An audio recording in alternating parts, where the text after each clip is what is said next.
Es un día muy especial porque estamos en un espacio especial de Coventus y tres marcas unidas para dar beneficios y dar bondades a todos los empresarios y emprendedores que nos ven en este momento. Y es que se ha reunido Fintax, se ha reunido Coventus, se ha reunido Bisbal Abogados y en la producción audiovisual, la audiovisual que en cámara nos acompaña Ray. Un saludo ahí para nuestro camarógrafo. Ya estamos activos y disfrutando de un buen café también de la casa aquí en Coventus, en una sala de juntas bien especial. Hoy nos salimos un poco de la sala podcasting para conectar estas diferentes marcas y hablar de un tema bien especial. Pero antes de continuar, quiero darle la bienvenida a las personas que me acompañan en esta mesa. Y por este lado tengo a la señora Emilce González. Ella es una revisora fiscal de muchos años de experiencia y por supuesto también de la casa aquí en Coventus.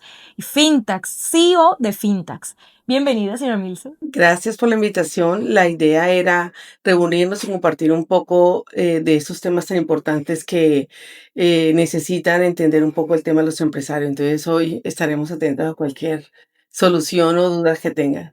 Así es, y por este lado me acompaña Tirso Bisbal, bienvenido, 10 años de experiencia como abogado laboralista y su línea de abogados o su firma de abogados Bisbal Abogados.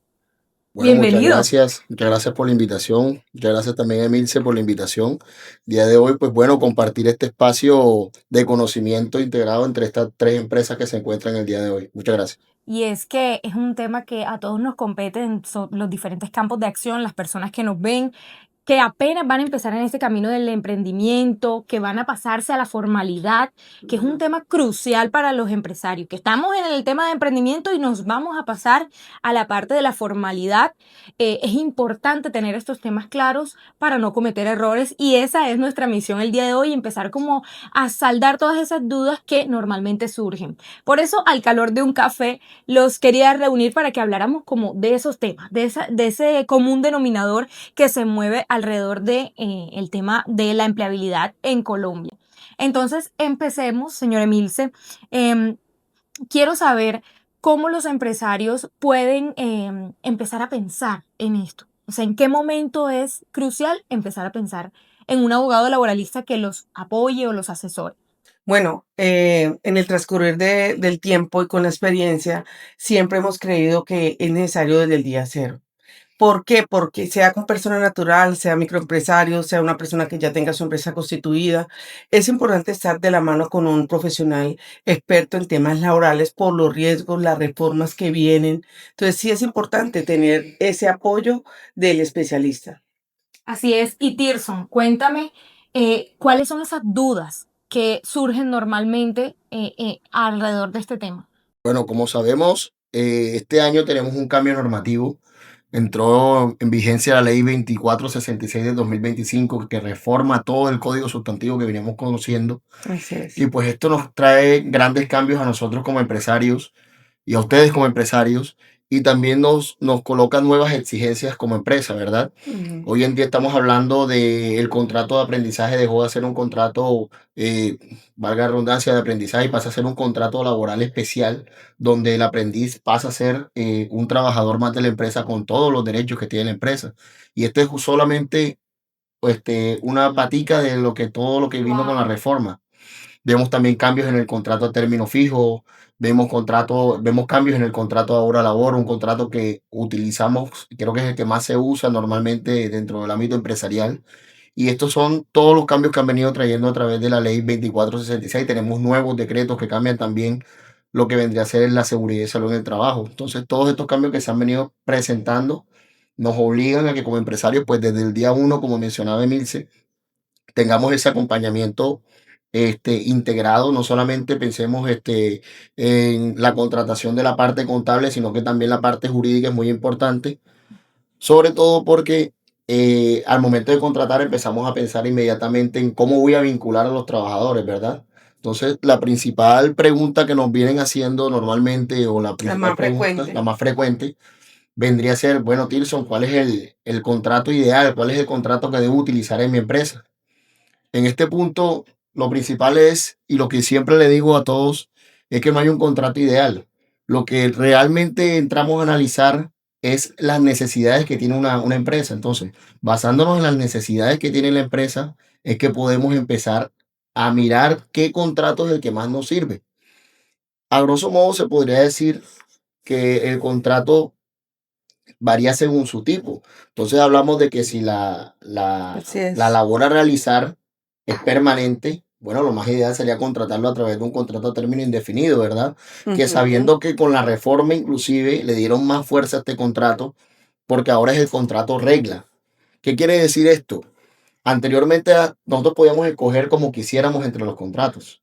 Ahora con la nueva reforma tenemos que primero mirar el contrato a término indefinido, pero como regla general. Y vámonos a las excepciones. Entonces, cuando nos vamos a las excepciones, tenemos que mirar si el contrato que estamos, si, perdón, si la necesidad que tiene la empresa tiene una fecha de cierre. Si tiene una fecha de cierre, entonces decimos, bueno, puedo colocar un contrato a término fijo, si hablamos de la Ok, temporalidad del contrato. Si ahí hablamos de vamos que, chequeando. Ujú. exacto, si vemos, si la necesidad que vamos a ver este, sabes qué es lo que vas a hacer. Ejemplo, vamos a reunirnos y vamos a pintar una casa. Tú tienes claro cuál es tu objetivo, pintar la casa, pero no sabes exactamente cuándo vas a terminar de pintar la casa, si la terminas en 30 días o en 60 días o la terminas en 10 días. Ahí es donde podemos decir que el primer contrato que se nos viene a la cabeza vendría a ser el de obra o labor determinada, ¿vale? Pero hoy en día lo que primero que tenemos que analizar desde que creamos empresas es, listo, creé la empresa, llamamos al contable, hicimos toda esa parte que hace fintas, ¿verdad? Ujú. Entonces, después que viene, tengo que necesitar trabajadores. Entonces, como ya te surge la necesidad, el primer paso que hacemos nosotros como abogados es verificar esa necesidad y adecuarla al contrato más ideal, ¿vale? Hoy en día, pues para nadie es un secreto que muchos de los colaboradores trabajan desde la casa o manejan su tiempo o digamos su trabajo es bastante digital, sobre todo en temas de creación de contenido que ha venido aumentando todo el tema de desarrollo de aplicaciones, de desarrollo web, de desarrollos de temas de sistemas. ¿Cómo se manejaría esa parte? Creo que todo cambió desde la pandemia acá, el tema del trabajo mejoró para algunos, para otros siento que se han quedado como en stand-by, pero yo creo que nosotros debemos como empresarios buscar la mejor manera de que el empleado dé resultados. Eso es lo ideal. Y entonces hay muchos, tú llegas a encuentras muchas empresas donde siempre encuentras que el trabajador tiene que cumplir horario, que tiene, sí, muchas reglas, pero al final el trabajador no cumple la meta, que es el trabajo, o los buenos resultados. Yo siento que tenemos que ser como un híbrido entre tener como unas reglas determinadas, que para eso él nos va a hablar de todo el manual de funciones y todos los manuales que son importantes para protegernos nosotros los empresarios de todo lo que, los riesgos que tenemos en demandas y todo, pero sí creo que debemos, cambiar un poco y creo que las empresas han venido Tomando mejorando. conciencia. Sí, así es. Entonces, bueno, Tirso ya nos va a hablar cómo podríamos nosotros, dependiendo del tipo de empresa, mejorar estos tiempos, o los acuerdos internos, qué documento se hace para poder que las personas empiecen a cambiar el chip de que no tengo que tener la persona en la oficina siempre 100%, sino hacer un trabajo híbrido. Exacto. Más flexible. Este punto es muy importante y se basa en qué debe contener un contrato, ¿verdad? Porque esto que menciona ella no solamente hace parte del reglamento y de los manuales que debe tener un trabajador, sino que también hace parte de toda esta dinámica del contrato de trabajo. ¿Por qué? Porque vemos que el artículo 39 del Código Sustantivo nos menciona unos requisitos normales que tiene el contrato, que se digan quiénes son las partes, cuándo van a trabajar, dónde van a trabajar, cuál es el salario y todo esto. Pero aparte, siempre es bueno empezar a implementar dentro de esos contratos lo que vendría a ser el manual de funciones, dejar las funciones claras. Hoy en día veo muchos contratos en muchas asesorías que he hecho donde llevo básicamente funciones y si las leemos y sacamos un resumen, básicamente lo que dice es lo que el jefe diga es lo que tengo que hacer. Y esta no es la idea. Hoy en día estamos hablando de que los contratos deben configurar funciones bastante específicas para que de la misma manera como el trabajador te exige y nosotros como empleadores tenemos obligaciones, nosotros podamos obligar también al trabajador a cumplir esas funciones. Y es que es importante el tema del manual de las funciones y quería ir por ese lado, porque pues en redes sociales se ha visto una gran polémica, no sé si la han escuchado, del tema de Luisa Postres. De no tener claro ni siquiera cuál es el perfil que busco. Entonces no sé si podríamos dar tips puntuales para crear ese perfil y no salir, por ejemplo, como hizo esta representante de una marca que dentro de todo es reconocida a nivel nacional y dice, es que no sé ni qué es lo que estoy buscando, así que manda tu hoja de vida. Entonces, eso fue un fake total. Entonces, ¿qué podemos darle a las personas para que, bueno, apliquen en su negocio? Fíjate que eso es un común denominador prácticamente en todo el que está iniciando su negocio, todo el que está empezando a crear empresas. Sabemos que no es fácil. Entonces vemos que en el caso de Luisa Postre fue bastante atacada, bastante, pero si nos notamos es una empresaria pues que básicamente quiere hacer con lo que tiene a su alcance, con el conocimiento que tiene a su alcance, quiere hacer lo mejor posible para su empresa. Pero creo que le faltó la asesoría de dos expertos. Es correcto. ¿Por qué? Porque la primero que vemos es que ella menciona varios cargos dentro de un cargo. Prácticamente eso es de lo que más habla en los videos que la atacan. Y es ahí donde tenemos que irnos. ¿Cuál fue la necesidad real que tenía la empresa al momento de contratar? Entonces, si la necesidad era, bueno, necesitamos una persona que nos ayude con marketing, con esto, esto y esto y esto y esto, ok, con base en esa necesidad, miramos a quién vamos a contratar, creamos un perfil adecuado y con ese perfil buscamos a la persona más idónea para ese cargo. Ahora, de que hay varias funciones o no hay varias funciones, hay que contrastar la realidad con lo que a veces queremos. Nosotros queremos realmente nada más a veces hundir un solo botón, pero esa no es la realidad de Colombia. La realidad de Colombia es que los empleos normalmente aquí son, yo hago esto y aparte de esto hago esto y hago esto otro. Pero ¿hasta dónde es el límite? O sea, Dentro del marco de lo que vendría a ser el bienestar laboral, Ujú. yo creería que lo ideal realmente es que no nos saltemos de líneas de cargo, ¿verdad? Ejemplo, necesito que seas mi secretaria, necesito que vengas y me hagas el aseo en la casa. Son cosas totalmente distintas. O sea, realmente si Las te van a colocar funciones. funciones, que sean funciones idóneas con tu cargo. Ejemplo, yo soy abogado, presento demandas o contesto demandas o hago escritos, ¿verdad? Es lógica la línea de lo que estamos buscando. okay. Pero de pronto si decimos, hey, eres abogado o mañana quiero que me presente una declaración de renta, o sea, Okay. totalmente ilógico y pues ahí es donde empiezan a ver las sobrecargas laborales y recordemos que la sobrecarga laboral realmente vendría a ser también una causal de acoso hoy en día. Quiero que hagamos una dinámica y es la receta perfecta, ya que hemos estado hablando de Luisa Postres y de toda esta dinámica.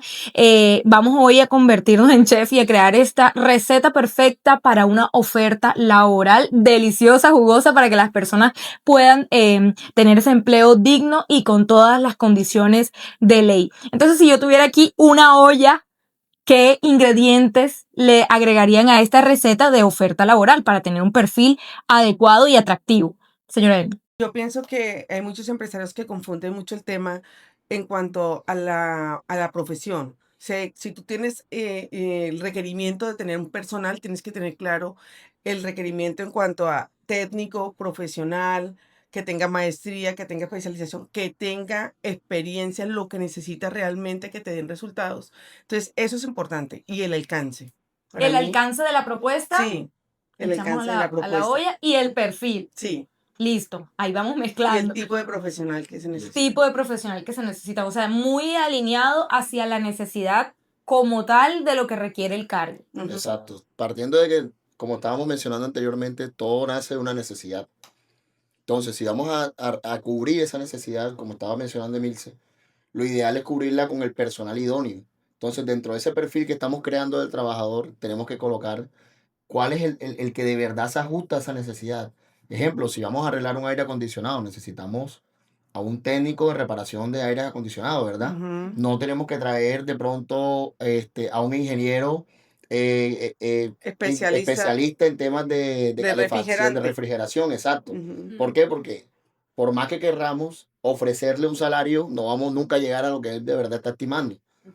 Entonces, ese es un punto importante, definir Ujú. exactamente el cargo. Antes de definir el cargo, definir cuál es la persona idónea y cuáles son los conocimientos técnicos idóneos que debe tener esa persona para que se adecue a La ese parte de cargo. conocimientos que se alinea con el tema salarial. Exacto, porque Eso eso es nos uno va a de, dar eso es luz. uno, eso es uno de los factores que inclusive tenemos que tener en cuenta a la hora de definir un salario. el nivel educativo, el nivel de experiencia y todo esto Así que tiene el es. trabajador para poderle definir y estipular dentro de la oferta que tú vas a hacer el salario. Otro punto importante es tener claro cuáles son todas esas funciones generales, específicas y ocasionales que va a tener un trabajador, porque de verdad tenemos esos tres tipos de funciones. Las generales son las que tú colocas en el contrato, lo que vas a hacer normalmente. Las específicas es que de pronto cada 3 meses me tengas que pasar un informe. Eso es muy específico de esa. Y ocasionalmente, si de pronto ese trabajador tiene dentro de sus funciones recibir visitas de pronto de entes de control, eso es una labor, eso es una función ocasional. Entonces, también dentro de la receta, colocar los tres tipos de funciones que tenemos. También tenemos que mirar las compensaciones que tenemos en cuanto a nuestro conocimiento, ¿verdad? Vemos que hoy en día, y más acá en Colombia, hay personas que no tienen un título como tal de técnico, tecnólogo, profesional, pero a veces hasta saben más que la misma persona. Así Entonces tenemos es. que empezar a pensar La también experiencia. cómo ponderar la experiencia con el nivel de educativo que tenga la otra persona, porque inclusive vemos, y lo vemos bastante, sobre todo en el sector industrial, personas que no tienen de pronto un título pero llevan 10 años, 20 años de experiencia y se la saben todas. Entonces también cómo ponderar eso reuniendo todos estos temas es que ya podemos empezar a pensar en un salario para la persona, ¿ok? Partiendo de la base de que el salario mínimo pues es el que está estipulado en la ley o el que tu empresa detalle como salario mínimo dentro del reglamento interno de trabajo. Ok, reglamento interno, importante tenerlo claro. Sí. Sí. El reglamento interno de trabajo es fundamental que todos los empresarios tengan en sus empresas porque ese es el control de qué es lo que yo quiero, cómo funciona en mi empresa y tiene que estar por escrito. Porque muchas veces le exigimos a nuestros empleados cosas que ni siquiera están o le damos más tareas o queremos hacer correcciones o pasarle memorandos, llamados de atención, pero no están. Entonces es importante siempre tener ese Bueno, reglamento. el punto que acabas de mencionar, Emilce, es importantísimo y aparte de que es importantísimo, es obligatorio. Toda persona que crea una empresa y a partir de que tengas, qué sé yo, 2 trabajadores, la norma habla de 10, pero apenas tengas 2 trabajadores, la recomendación es que tú tengas un reglamento interno de trabajo. ¿Por qué? Son las reglas del juego. Ujú, ¿Para exactamente. dónde va tu empresa? ¿Qué quieres tú de tu empresa? ¿Cuáles son las reglas de tu empresa? ¿Cuáles son las sanciones que pone tu empresa por ciertas faltas? Entonces vemos hoy en día personas que a veces nos llaman y nos dicen, mire, este trabajador no me está rindiendo o este trabajador Llega hizo tarde, esto la o más llega común. tarde o anda con el teléfono en la mano y no sé qué. Listo, vamos a hacerle un proceso disciplinario laboral, pero pásame tu reglamento interno de trabajo. No está. No No existe. existe. Entonces, si no existe la falta, tampoco existe la sanción. Así es. Y ahí entonces donde nos vemos personas en empresas que le toca calarse a trabajadores que de pronto están incurriendo en faltas, que para ellos son faltas, pero para el trabajador no son faltas porque nunca le dijeron que fueron faltas. Entonces, es muy importante empezar a aplicar el reglamento interno de trabajo. Bueno, y ahora que mencionas esta parte de reglamentos, de fallas, de sanciones, ¿cómo sé que de pronto como empresaria estoy en riesgo de alguna demanda o riesgos laborales con mis empleados? Podríamos decirles a las personas. Vale, hay 2 tipos de riesgos, hay varios tipos de riesgos, pero de los que tú me estás mencionando podríamos hablar de las que son las sanciones disciplinarias que nos podría colocar un ente de control, llámese Ministerio del Trabajo, llámese Unidad de Gestión de Pensiones y Parafiscales, la UGPP. Y también tenemos los riesgos ante demandas, querellas ante el ministerio y todo esto, ¿vale? Entonces, ¿qué es lo que de pronto debe tener una empresa como mí? Los contratos bien definidos, con perfiles, manuales y todo esto que acabamos de comentar, que acabamos de colocar en la olla. Tener el reglamento interno claro, ¿verdad? Tener las políticas de seguridad y salud en el trabajo totalmente claras, establecidas, divulgadas, porque hay gente que solamente las coge, las imprime como las vio en Google, las firmó y las dejó ahí. Hay que divulgarlas y hay que tener también controles de EPP, también todo lo que vendría a ser ahora con la norma nueva, con la 2466, todo el que trabaja horas extras tiene que llevar un registro, toda la empresa tiene que llevar un registro y no solamente decir, talito trabajó 2 horas extras el día miércoles, no, dentro del registro tiene que quedar establecido en qué planilla se la pagaste. ¿Por qué? Porque ante un requerimiento te preguntan, dame tu última planilla de pagos y aparece Pepito Pérez con 2 horas extras. Tráeme tu registro de horas extras. ¿Por qué? Porque las visitas del ministerio son así. A medida que te van preguntando, se van desprendiendo otras consultas dentro de las mismas. Y ellos lo verifican todo. Ellos lo van verificando todo. Entonces, registro de horas extras también es importante. Registro de que entregaste los elementos de protección personal. Registro de que hiciste las capacitaciones durante el año de políticas de seguridad y salud en el trabajo, porque no solamente es la política, dentro de la política hay muchas cosas internas. Que dentro de todo quiero decir que aquí Tirson es experto en salud, seguridad y salud en el trabajo. Ahora nos vas a decir un poquito, hagamos el paréntesis, ¿qué es ese tema de seguridad y salud en el trabajo rapidito para que la gente sepa? Bueno, seguridad y salud en el trabajo lo podemos ver comúnmente en lo que llamamos los requisitos, los estándares mínimos que debe cumplir una empresa, ¿verdad? ¿Cuáles son esos estándares mínimos? Que, pues, que tengas una planilla al día, que tus trabajadores tengan perfiles de cargo, que cumplas con las políticas, que la empresa tenga un presupuesto para seguridad y salud en el trabajo. Es decir, la empresa anualmente debe decir, yo voy a disponer del dinero de la empresa X cantidad de dinero para que se hagan estas mejoras, porque es un sistema, como estábamos mencionando, es un sistema y como es un sistema, todos los años mejora. Inclusive, las normas que estaban el año pasado, hoy fueron cambiadas, este año fueron cambiadas totalmente. Anteriormente el comité de convivencia se reunía porque hay que crear un comité de convivencia, un comité paritario, que también son reglas que trae esta resolución, la 0312. Entonces, anteriormente el comité, para hacerte este ejemplo, el comité anteriormente se reunía cada 6 meses, normalmente, cada 3 meses, cada 6 meses, cuando pasara algo. Hoy no, hoy hablamos de que la norma nos dice mensualmente se tiene que reunir el comité. Y no solamente mensualmente, ahora tienes que crear un manual de convivencia dentro de la empresa. Wow. Son cosas que de pronto, ahora que te visite, bueno, cuando te haga una visita al ministerio, son cosas que tienes que estar ahí a la mano. Porque te piden el manual y por volarte el manual de convivencia, no, aquí nos reunimos hace 6 meses, tenga tu sanción enseguida. Y las sanciones pueden ir de cuánto. Dependiendo de la falta y dependiendo de la escala de sanciones que tenga el ministerio, pero normalmente están rondando entre 1 y 500 salarios mínimos. Wow. Ahora, si nos vamos al punto de vista de las personas que de pronto incumplen con planillas de seguridad y salud en el trabajo, los pagos al aportes a seguridad, a seguridad social, ahí entra la UGPP. Y la UGPP puede sancionar hasta 5.000 salarios. Entonces ya estamos hablando de bastantica plata. Que normalmente ocurre que no pagan a tiempo la planilla o que lo dejan para después. Sí, normalmente no pagan la planilla y se convierte en un problema que de pronto, de momento no tuviste en la empresa la solvencia para pagar una planilla, qué sé yo, porque pasa mucho con las empresas pequeñas, asombra que pasa más con empresas pequeñas que con empresas grandes. Ujú. Una planilla que a veces cuesta 2, 3 millones de pesos, no la pagaste y te dormiste en ese tema, no buscaste soluciones, no llamaste a los distintos fondos y demás para decir, hey, mira, me caí, te voy a pagar esta cuestión, vamos a hacer un acuerdo de pago, vamos a hacer esto. No buscaste la facilidad y te dormiste y de pronto pasó un mes, 2 meses. De acuerdo con la 2466, empezó a regir a partir de mitad de año prácticamente, la UGPP ya puede empezarte a auditar a pequeños empresarios. Imagínate. Entonces, hablamos de que la UGPP llega, te sanciona inicialmente, y vamos a ponerle un ejemplo, te sanciona con 20 millones de pesos. Pero vámonos más allá. Si de pronto un trabajador en ese lapso que estuviste sin el pago de aportes a seguridad social, se te accidenta laboralmente. Entonces ahí vemos que te toca asumir la hospitalización, las incapacidades. Si el trabajador tiene una pérdida de capacidad laboral, te toca pagarle la indemnización por esa pérdida. Ahora, ni Dios lo quiera, un muerto es peor, porque entonces ya es culpa patronal, ya nos metemos en un mundo de cosas que si la UEPP te sancionó con 20 millones de pesos, créeme, eso va a ser lo de menos.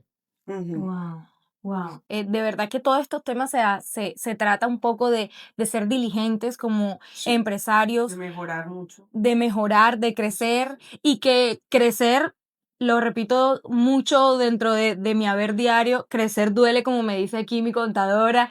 Realmente es un proceso como empresarios que tenemos que asumir, que tenemos que asesorarnos de los expertos y esa es la recomendación que les damos el día de hoy, que se asesoren, que busquen, que hagan toda esa diligencia, que tengan su documentación en regla y para eso quiero darles como los contactos de cada uno de estos profesionales, en este caso la señora Milce, en pantalla va a aparecer su Instagram de Fintax, todo donde pueden encontrar información de Milce González como revisora fiscal y CEO de Fintax Consulting. Y por este lado también les voy a dejar los contactos de Tirson de Bisbal Abogados para que puedan conectarse con ellos y hacer todas esas preguntas para que hagan esa asesoría personalizada, porque cada negocio es distinto, cada sector es Totalmente. distinto Así y la es. señora Milce tiene mucha especialidad en ciertos sectores y me gustaría que los mencionáramos aquí para que esas personas que estén en ese sector interesadas en estos servicios puedan acceder a ellos. ¿Qué sectores podríamos destacar en el día de hoy? Bueno, tenemos muchos, se dividen en dos, el sector real y el sector financiero, pero el sector real se divide en muchos que tenemos en Colombia, que es el de la construcción, el de alimentos, bares, gastrobar, tenemos también de publicidad, tenemos estaciones de servicio, tenemos consultoría, interventoría, tenemos uno de Sector de temas eléctrico, construcción. ese también es grandísimo, ese es, digamos que nuestro fuerte. Tenemos demasiadas actividades, digamos, que podemos asesorarlos, porque al final lo importante es que el empresario se sienta apoyado en cuanto a crecer, a disminuir los riesgos. Es que eso es lo que queremos siempre, disminuir los riesgos en cuanto a la consultoría. Y Tirson, ¿cuál es ese mensaje? Ya la señora Milce les dio ese mensaje a los empresarios. ¿Qué mensaje les dejas tú en el día de hoy, en este podcast de co-creación que hicimos el día de hoy? Bueno, mi mensaje para los empresarios más que todo sería que a la hora de empezar a crear ese emprendimiento en el que están pensando, también hagan un stop y digan, bueno, mira, ¿con qué requisitos debo cumplir también laboralmente? Porque vamos a empezar a tener relación con trabajadores y al momento de tener Así relación con es. trabajadores automáticamente nos entra a regir todo el código sustantivo del trabajo y todas las demás normas y resoluciones que con ello, que ello conlleva, ¿verdad? Entonces hay que hacer un stop, asesorarse bien y mirar si realmente es el momento de dar ese paso, ¿verdad? Y si lo vamos a dar, darlo de manera consciente. Si de pronto hoy no tenemos todos los 10 estándares, por así decirlo, no cumplimos con los 10 requisitos, irlos cumpliendo de manera paulatina a través de un plan de mejora, pero que esto se vea de verdad reflejado a través de asesorías y demás. O sea, que no solamente se queden solos, que de verdad busquen ayuda de las personas que de verdad saben de esto para que su negocio a futuro de verdad crezca y crezca no pensando como que, voy bien, pero resulta que voy bien, hoy necesitas hacer una inversión en todos estos temas que hemos comentado a lo largo de esta reunión y resulta que el voy bien me toca gastarme los ahorros del negocio. Exacto, Así entonces es. es ser diligentes, llamar a los expertos y no abrumarse con de pronto toda esta información que te puede dar susto de pronto a los empresarios. Al contrario, saber que nos podemos rodear de personas que son muy expertas y que nos van a estar guiando en este camino hacia el crecimiento. Esto ha sido Co-Creando, Fintax y Bisbal Abogados.